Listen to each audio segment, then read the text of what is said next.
మనిషి మారిపోయాడు, బండి మీద మనిషి మారిపోయాడు, బండి మారిపోయింది, మనిషి మారిపోయాడు. తర్వాత బండిని మళ్ళీ ఆంధ్రాలోకి వచ్చిన తర్వాత విజయవాడ నుంచి ఎక్కడి నుంచో కొత్త మనిషి వచ్చాడు ఆ బండి మీదకి. ఇవన్నీ విజయవాడలో ట్రాఫిక్ పోలీసులు చెప్పతున్నారు అనడానికి సాక్ష్యం లేదు, అలా అతను కూర్చున్నాడు అనడానికి సాక్ష్యం లేదు, తాగాడు అనడానికి సాక్ష్యం లేదు. తాగాడంటే పోస్ట్ మార్టంలో ఖచ్చితంగా తెలుస్తుంది. అన్నిటికీ లేకుండా అతన్ని క్యారెక్టర్ అసాసినేషన్ చేయాలని మరి ఎందుకు అట్లాగా క్రియేట్ చేస్తున్నారో తెలియట్లేదు. అది అది అది క్యారెక్టర్ అసాసినేషన్ చేయడమే. అతను మందు తాగుతున్నాడు.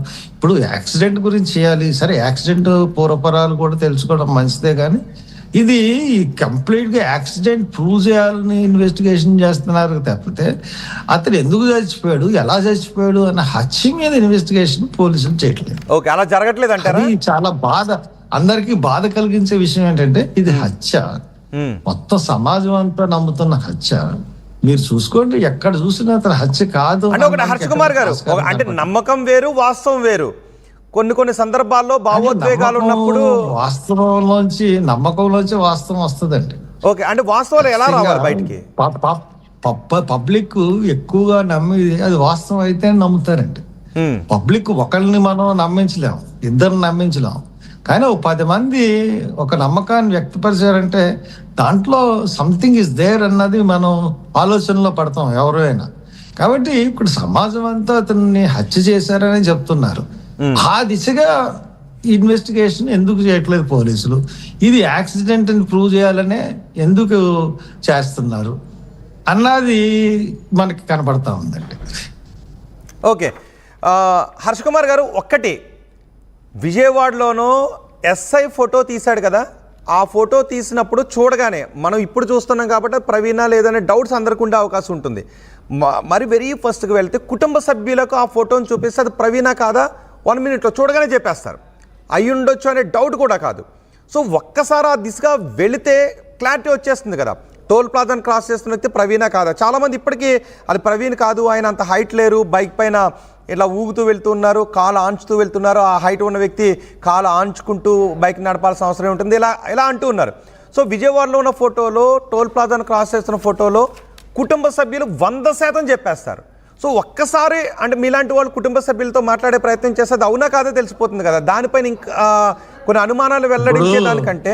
మీకంటే నెట్వర్క్ రాష్ట్రం అంతా ఉంటుందండి, మాకేముంటుంది నెట్వర్క్? ఇప్పుడు వాళ్ళు లోన ఇంటర్నల్ గా మాట్లాడుకున్న మాటలు మనకు బయటకు వస్తాయి తప్పితే, ఇప్పుడు వాళ్ళు ఆవిడ అసలు పోస్ట్ మార్టమే వద్దని చెప్పేశారు అని వచ్చిన వార్త, ఆ మాట ఆవిడ అనలేదు అన్నది నాకు ఖచ్చితంగా తెలిసిన మాట. అవును, ఎక్కడ వినపడలేదు ఆ మాట, ఎక్కడ వినపడలేదు, అది కేవలం పుకారుగానే ఉంది. వాళ్ళ కొంతమంది చెప్పారు డైరెక్ట్ గా, నేను మాట్లాడాను, అది కొంతమంది ఇది యాక్సిడెంటే అని చెప్పాను ఆవిడకంటే ఆవిడకి అసలు తెలుగే రాదట, ఇంగ్లీష్ హిందీ తప్పితే. ఇక్కడ మాట్లాడిన వాళ్ళకేమో ఆ ఇంగ్లీష్ హిందీ రానోళ్ళు నేను మాట్లాడేశాను అని చెప్పారు. అందు గురించి ఈ తికమక్కలు ఉన్నాయండి ఆవిడతో డైరెక్ట్. అందు గురించి మీరు ఇది హైకోర్టు లాయర్స్తోనూ అక్కడ కూడా నేను మాట్లాడడం జరిగిందండి. ఈవేళ కంప్లైంట్ కూడా ఇవ్వదలుచుకున్నాను. హైకోర్టులో తెలంగాణలో కూడా కేసు రిజిస్టర్ చేసి మళ్ళీ రీపోస్ట్ మార్టం చేపిస్తాను, దాంట్లో ఏమీ ఇది లేదు. ఇక్కడ పోస్ట్ మార్టం రిపోర్ట్ లో వాస్తవం వస్తుందన్న నమ్మకం అయితే నాకు లేదు. కారణం ఏంటంటే కంప్లీట్ గా మేనేజ్ చేయాలని చూస్తున్నారు.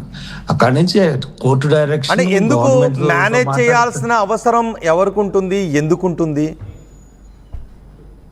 ఎందుకు గవర్నమెంట్ ఇప్పుడు దాకా మాట్లాడలేదండి? ఇప్పుడు దాకా గవర్నమెంట్ ఎందుకు మాట్లాడలేదు? ఒక పవన్ కళ్యాణ్ తిరుపతిలో లడ్డూలకి కల్తీ జరిగితే మాట్లాడినాడు, లేదంటే లడ్డూల గురించి విరిసిగిపోయిన చంద్రబాబు సిట్ వేసేసాడు. ఇక్కడ ఎందుకు సిట్ వేయలేదు? అక్కడ కొంతమంది తిరుపతిలో చనిపోతే దాని మీద పోలీస్ కేసు కూడా పెట్టలేదు. అక్కడ ఒక తెలంగాణ ప్రభుత్వం ఒక మనిషి చనిపోతేనే సెలబ్రిటీ అతన్ని తీసుకెళ్లి ఒక రోజు జైల్లో పెట్టి దాని మీద ఇన్వెస్టిగేషన్ చేస్తా ఉన్నారు. ఇక్కడ ఎందుకు చేయట్లేదు? ఇక్కడ చేసి ఈ ఆంధ్రప్రదేశ్ ప్రభుత్వంలో చేసి అన్ని కూడా ఏం చేస్తున్నారంటే ఇంతకుముందు ఏదైతే కేసులు ఉన్నాయో వాళ్ళ ఆఫీసులను పగలగొట్టిన కేసులు, లేదంటే సోషల్ మీడియాలో మాట్లాడిన యూట్యూబ్లోను వాటిని మాట్లాడిన కేసుల మీద బదులు తీర్చుకోవడానికి పోలీసు వ్యవస్థను ఉపయోగిస్తున్నారు తప్పితే నిష్పక్షపాతంగా కేసులు ఏం జరుగుతున్నాయండి? మా మీద ఎవరైతే చేశారో ఇంతకుముందు వాళ్ళందరి మీద పగ తీర్చుకున్నట్టే వ్యవహరిస్తున్నారు. ఇటువంటి నిజమైన కేసుల గురించి మాట్లాడే ఇది లేదు కాబట్టి ఇప్పుడు గవర్నమెంట్ మీద కలుగుతుంది. కరెక్ట్. కొన్ని డౌట్స్ వ్యక్తమవుతాయి. అంటే మీరు అన్నట్టు పోస్ట్ మార్టం రిపోర్ట్ ఇంతవరకు బయట పెట్టకపోవడానికి కారణం ఏంటి? 1 వీక్ అవుతుంది, పోస్ట్ మార్టం రిపోర్ట్ బయట పెట్టకపోవడానికి కారణం ఏంటి? ఇది మీరు ఫస్ట్ అడిగే డౌట్ అవునా? అవునండి, 2 రోజుల్లో పెడతా అన్న పోస్ట్ మార్టం రిపోర్ట్ ఇప్పుడు దాకా ఎందుకు పెట్టలేదు? ఎందుకంటే ఎప్పుడైతే నేను రీపోస్ట్ మార్టం చేయిస్తానన్నానో అప్పటి నుంచే స్లో అయిపోయారండి. లేకపోతే అంటే పెట్టిద్దరు 100%. కానీ నీ రీపోస్ట్ మార్టం ఖచ్చితంగా చేయిస్తారు, దాంట్లో ఏం తేడా లేదు. దానికి ఏ మార్గాలు ఉన్నాయో అన్ని ఆలోచన చేసుకునే పెట్టుకున్నాను. హైకోర్టు లాయర్స్ అందరిని కన్సల్ట్ చేశాను. ఏ రకంగా హర్ష కుమార్ గారు అంటే ఇక్కడ అనుమానం పడుతున్నట్టుగా ఇది ఎక్కడో సినిమాల్లో చూస్తుంటుంటాం. అంటే ఎంతలా ఒక మనిషికి అలాగుండే మనిషికి అలా డ్రెస్ వేసి సీసీ కెమెరాల్లో పడే విధంగా వచ్చి అక్కడెక్కడో కూర్చుని ఒక 2 గంటలు ఒక చోట పడుకుని మళ్ళీ ఇంకో చోట మద్యం కొని ఇంకో సీసీ కెమెరాని పాస్ అవుతూ సీన్ ఆఫ్ ఆఫెన్స్ దగ్గరికి వెళ్ళి ఇలా చూసేది మనం కొన్ని క్రైమ్ థ్రిల్లర్ సినిమాల్లోనే చూస్తూ ఉంటుంటాం. నిజ జీవితంలో చాలా ఎక్కడ కూడా చూసే అవకాశం ఉండదు. సో ఇక్కడ అంతలా జరుగుంటానికి అవకాశం ఉంటుందంటారా? అంటే ఇది అలా జరగకుండా ఉండడానికి ఛాన్స్ ఏం లేదు కదా. జరగవచ్చు, జరగకపోవచ్చు. అంతేగాని ఇప్పుడు ప్లాన్ చేసుకున్న వాళ్ళు, ఒక మర్డర్ ప్లాన్ చేసిన వాళ్ళు రకరకాలుగా ఆలోచిస్తారండి. అంత దొరికిలాగా ఎందుకు ఆలోచిస్తారు? కాబట్టి ఇంట్లో వాళ్ళ హత్యా కోణంతో ఇచ్చేది. అంతేగాని ఫ్రమ్ ది బిగినింగ్ నుంచి ఇది యాక్సిడెంట్ ఎందుకు బయట పెట్టట్లేదు? ఎన్ని రోజులైంది పోస్ట్ మార్టం రిపోర్ట్? సో పోలీసులు ఎందుకు బయట పెట్టట్లేదు? నేను ఒకటి చెప్తానండి. ఇప్పుడు పోస్ట్ మార్టం ఇక్కడ జగన్ గవర్నమెంట్ లోనే మలకపల్లిలో కుర్రోని చంపేశారు, గడ్డం శ్రీను అని. అతన్ని ఎండ్రిని తాగించి చంపేశారు. ఫస్ట్ పోస్ట్ మార్టంలో పీక నొక్కేసినట్టు గట్టిగా పట్టుకున్నట్టు పైగా బట్టలన్నీ తీసేసి బట్టలపై ఎండ్రిని పోసి స్నానం చేసి పడుకోబెట్టేశారు. ఎండ్రిని వాసన రాకుండా పెట్టేసిన తర్వాత దాన్ని కప్పెట్టేశారు. దాన్ని కేసు ఏమీ లేదు, దాన్ని నిందితులను పట్టుకోలేదు. అబ్బాయి ఆడు ఆత్మహత్య చేసుకున్నాను ఆడు ఏమి కుర్రోడాడు, ఆత్మహత్య చేసుకున్నానికి వ్యవహారాలు ఏమి లేదు. వాళ్ళ ఇంట్లో ఏదో వ్యవహారం జరిగింది, అది బయట పెట్టకుండా కుర్రోడిని చంపేశారు. చంపేసిన తర్వాత 6 నెలలు నేను ఫైట్ చేశాను. హైకోర్టుకి వెళ్ళి బెయిల్ తెచ్చి 6 నెలల తర్వాత మళ్ళీ బాడీని తీసి రీపోస్ట్ మార్టం చేయించి ఫారెన్సిక్స్ ల్యాబొరేటరీ పంపించాను. అంటే రీపోస్ట్ మార్టం ఎప్పుడైనా చేయొచ్చండి. 6 నెలలు లోపల మనం చేయొచ్చు, చేస్తే దొరుకుతాయి. కరెక్ట్. రీపోస్ట్ మార్టంలో దొరుకుతాయి. అండ్ పోస్ట్ మార్టంలో కూడా 3 డాక్టర్లు ఉన్నారు. ఒకరు క్రిస్టియన్ కమ్యూనిటీకి చెందిన డాక్టర్ను కూడా తీసుకొచ్చి పెట్టారు అని అంటున్నారు. సో ఇంతమంది డాక్టర్ల సమక్షంలో జరిగిన పోస్ట్ మార్టం పై కూడా మీకు అనుమానాలు ఉంటాయా? అంటే జగన్ హయాంలో ఎంతమంది క్రిస్టియన్స్ మీద దాడులు జరగలేదండి. చీరాల కిరణ్ కుమార్ ని మాస్క్ వేసుకోలేదని కొట్టి చంపేశారు. డాక్టర్ సుధాకర్ ని మాస్క్ అడిగాడని కొట్టి చంపేశారు. ఇంకా మామూలుగా అబ్దుల్ సత్తార్ ని నంజాల్లో వేధించి చంపేశారు.